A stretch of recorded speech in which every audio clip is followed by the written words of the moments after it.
Good morning, सुप्रभात। स्वागत है आप सभी का। आप देख रहे हैं समृद्धि न्यूज और मैं हूं आपके साथ पूजा तंवर। वक्त हो चला है दिन भर की बड़ी खबरों की ओर रुख करने का। शुरुआत करेंगे दिन की सुर्खियों के साथ। कांग्रेस सहित 19 दलों ने 28 मई को होने वाले समारोह का बहिष्कार करने की घोषणा की। उनकी मांग है कि नए संसद भवन का उद्घाटन पीएम मोदी नहीं बल्कि राष्ट्रपति मुर्मू करें। बीजेपी ने विपक्ष के इस रुख को दुर्भाग्यपूर्ण करार दिया कि नए संसद भवन का उद्घाटन राष्ट्रपति को करना चाहिए, न कि प्रधानमंत्री को, जिसको लेकर अब सुरक्षा व्यवस्था का जिम्मा दिल्ली पुलिस के जिम्मे रहेगा। आपको बता दें, इसको लेकर Delhi police high security arrangements कर रही है। कांग्रेस नेता जयराम रमेश ने नए संसद भवन का उद्घाटन राष्ट्रपति के हाथों न कराए जाने को लेकर प्रधानमंत्री मोदी पर निशाना साधा और जयराम रमेश ने देश में महान की उपाधि पाए 2 शासकों से तुलना करते हुए लिखा कि Ashok the great, Akbar the great और मोदी द इनोग्रेट। अब लेकिन कांग्रेस के ही एक नेता आचार्य प्रमोद कृष्णम ने इस विरोध को लेकर सवाल खड़े कर दिए। कृष्णम ने कहा कि संसद भवन का उद्घाटन भारत के प्रधानमंत्री नहीं करेंगे तो क्या पाकिस्तान के प्रधानमंत्री करेंगे। असम के मुख्यमंत्री हेमंत बिस्वा शर्मा ने विपक्षी पार्टियों को याद दिलाया कि कोई भी गैर बीजेपी सरकार किसी राज्यपाल को विधानसभा भवन का उद्घाटन या शिलान्यास नहीं करने देती। असम के सीएम ने जो उदाहरण दिए उनमें 2014 में झारखंड और असम, 2018 में आंध्र प्रदेश, 2020 में छत्तीसगढ़ और 2023 में तेलंगाना में विधानसभा भवनों की आधारशिला रखना शामिल रहा। विपक्ष पीएम मोदी के हाथों नए संसद भवन के उद्घाटन का विरोध कर रहे हैं। कांग्रेस समेत कई विपक्षी दल मांग कर रहे हैं कि नए संसद भवन का उद्घाटन पीएम मोदी नहीं करे। तो इसी बीच पीएम मोदी 3 देशों की यात्रा से लौटने के बाद इशारों में विपक्ष पर जमकर निशाना साधते नजर आए। पीएम मोदी ने कहा कि ऑस्ट्रेलिया के इवेंट में सभी नेता मौजूद थे। पूर्व पीएम, प्रधानमंत्री और विपक्ष के नेता मौजूद थे। सब मिलजुल कर कार्यक्रम में शामिल हुए। सत्ता और विपक्ष ने एक साथ सम्मान दिया मुझे। इस दौरान प्रधानमंत्री ने कहा, मैं दुनिया के देशों में जाकर दुनिया के नेताओं से मिलकर हिंदुस्तान के सामर्थ्य की बात करता हूँ। मेरे देश की महान संस्कृति का गौरवगान करते हुए मेरी आंखें नीचे नहीं होती हैं, आंखें मिलाकर ही बात करता हूँ। इस पूरे मामले पर ओवैसी ने कहा है कि पीएम मोदी को संसद की नई बिल्डिंग का उद्घाटन नहीं करना चाहिए। ओवैसी ने पीएम मोदी से मांग की है कि आप पीछे हट जाइए और स्पीकर ओम बिरला को उद्घाटन करने दें। उत्तर प्रदेश के मुख्यमंत्री योगी आदित्यनाथ ने धार्मिक स्थलों पर लाउड स्पीकर पर सख्त निर्देश दिए। उन्होंने कहा कि रोक के बावजूद लाउड स्पीकर लगाना बर्दाश्त नहीं है। सीएम योगी ने अधिकारियों से कहा कि अभियान चलाकर धार्मिक स्थलों पर लगे लाउड स्पीकरों की ध्वनि पूर्व की भांति मानक के अनुरूप नियंत्रित कराई जाए। फ्री बिजली मिली तो कर्नाटक के लोग एलपीजी का खर्च बचाने के लिए इंडक्शन कुकटॉप यानी इलेक्ट्रिक स्टोव खरीद रहे हैं। इसी वजह से कर्नाटक में अब इलेक्ट्रिक कुकर की बिक्री काफी बढ़ गई है। उधर एमनेस्टी इंटरनेशनल संस्था ने कर्नाटक सरकार से बीजेपी सरकार के फैसलों को रद्द करने की मांग की है। इन फैसलों में हिजाब, एंटी कन्वर्जन बिल और गौ हत्या निरोधक कानून जैसे फैसले शामिल हैं। वहीं बीजेपी की ओर से पूर्व सीएम बसवराज बोम्मई ने कहा कि मामला कोर्ट में है, इसलिए सरकार को इसमें जल्दबाजी नहीं करनी चाहिए। वहीं पूरे मामले पर प्रियंक खड़गे ने हिजाब पर पाबंदी हटाने को लेकर कुछ साफ तो नहीं कहा, लेकिन जरूर कहा कि कोई भी फैसला जो पिछली सरकार के द्वारा किया गया, जो राज्य की एकता को प्रभावित करता है, उसको वर्तमान सरकार एक बार फिर से देखेगी, इस पर विचार करेगी। पापुआ न्यू गिनी के पीएम ने प्रधानमंत्री मोदी के पैर छू लिए थे। इसके बाद पीएम मोदी ने पीठ थपथपाकर उनको आशीर्वाद दिया था। भारत और पीएम मोदी के प्रति इतना सम्मान देखकर हर कोई हैरान हुआ था। अब एस जयशंकर ने बताया है कि उनकी पापुआ न्यू गिनी के राजदूत से बातचीत हुई। पापुआ न्यू गिनी ने पीएम मोदी को अपना विश्व गुरु बताया है। पीएम मोदी के स्वदेश लौटने के बाद जेपी नड्डा ने कहा कि हमारे लिए सौभाग्य की बात है कि जहां जहां पीएम नरेंद्र मोदी गए, वहां के लीडर, एकेडमिया और साइंटिस्ट आपस में मिलने के लिए आतुर दिखे।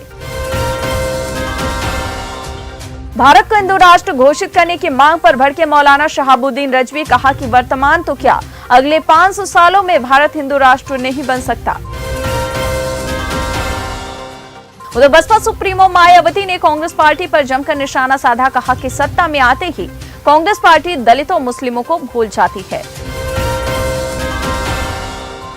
उधर उत्तराखंड की पहली वंदे भारत ट्रेन को पीएम मोदी ने हरी झंडी दिखा दी। आपको बता दें 4.5 घंटे में ये ट्रेन देहरादून से दिल्ली पहुंचाएगी।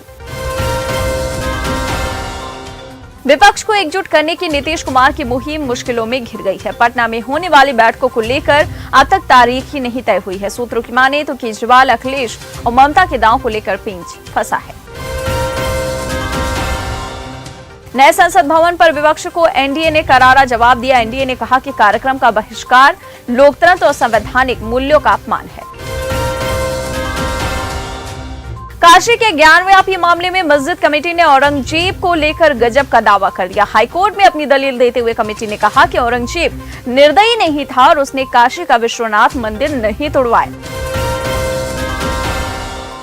पंजाब के मुख्यमंत्री भगवंत मान ने कहा है कि भ्रष्टाचार रोधी हेल्पलाइन शुरू होने के साल के भीतर कथित रूप से भ्रष्टाचार में लिप्त 300 से अधिक अधिकारियों को सलाखों के पीछे मैंने डाला है। अयोध्या में बन रहे राम जन्मभूमि मंदिर में भगवान रामलला की प्राण प्रतिष्ठा और उसके लोकार्पण की अभी कोई तिथि तय नहीं हुई है, लेकिन उम्मीद जताई जा रही है कि इस साल 31 दिसंबर से अगले वर्ष के शुरू में 15 जनवरी के बीच किसी शुभ दिन ऐसा किया जा सकता है।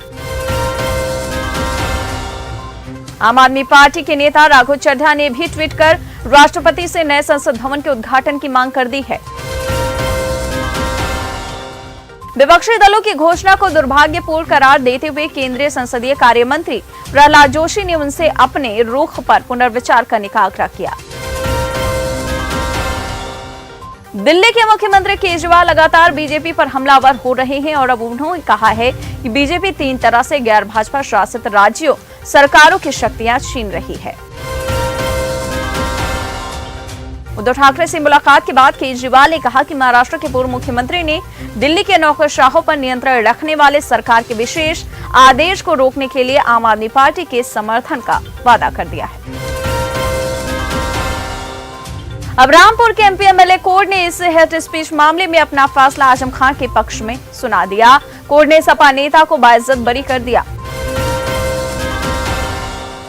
कांग्रेस नेता राहुल गांधी की ओर से नए पासपोर्ट के लिए दाखिल की गई याचिका की दिल्ली की एक अदालत 26 मई को सुनवाई करेगी। नाना पटोले ने कहा कि आगामी विधानसभा और लोकसभा चुनाव में उम्मीदवारों की योग्यता के आधार पर ही सीटों के आवंटन पर जोर दिया जाएगा। अब कांग्रेस अध्यक्ष के इस बयान से घमासान के आसार जताए जा रहे हैं।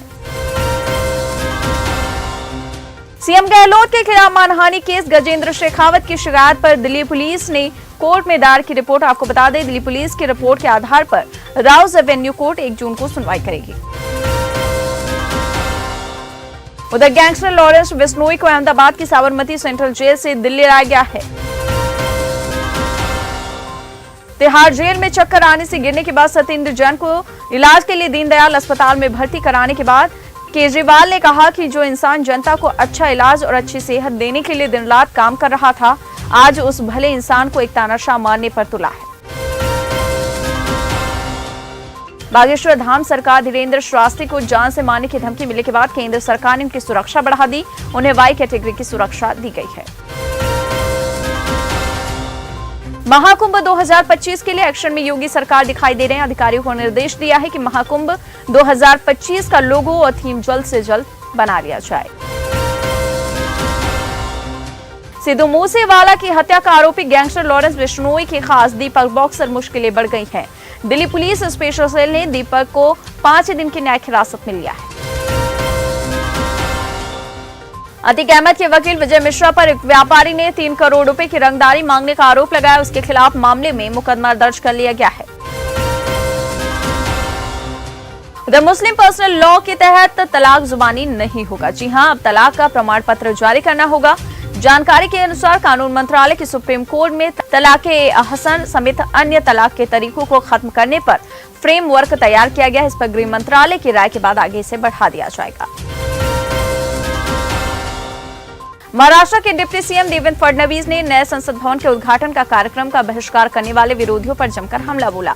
उन्होंने एक लंबी सूची देकर बताया कि कब कब किन किन अवसरों पर इन्हीं विपक्षी दलों ने राष्ट्रपति और राज्यपाल को आमंत्रित नहीं किया।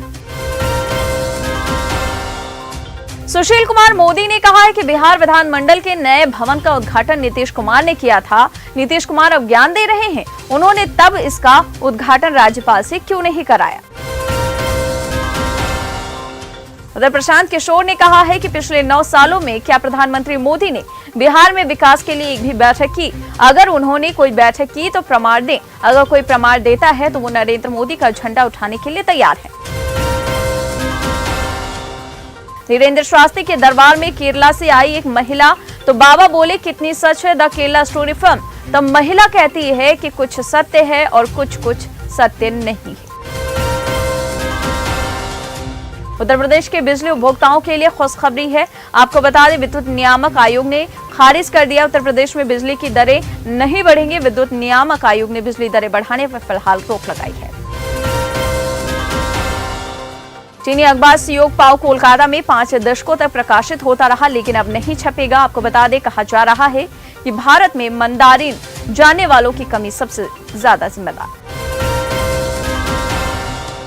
फिल्म द केरला स्टोरी सिनेमाघरों में खूब कमाई कर रही है, तो वहीं नवाजुद्दीन सिद्दीकी ने फिल्म पर बैन को लेकर कहा, अगर किसी फिल्म में लोगों की सामाजिक सौहार्द को बिगाड़ने की क्षमता है तो वो गलत है। उन्होंने आगे ये भी कहा कि कोई भी फिल्म या नॉवेल जो किसी को हर्ट करे वो गलत है। और बिहार सरकार ने बिहार लोक सेवा आयोग यानी बीपीएससी के जरिए 1.7 लाख टीचरों की भर्ती करने जा रही है। बिहार शिक्षक भर्ती नियमावली 2023 के मुताबिक बीटेक, बीबीए, एमबीए जैसे डिग्री धारक टीचर भर्ती की परीक्षा में नहीं बैठ सकेंगे। इस फैसले को लेकर अब कई तरह के सवाल खड़े किए जा रहे हैं। तो आज की बात बस यहीं तक, कल फिर होगी मुलाकात। जय हिंद, जय भारत।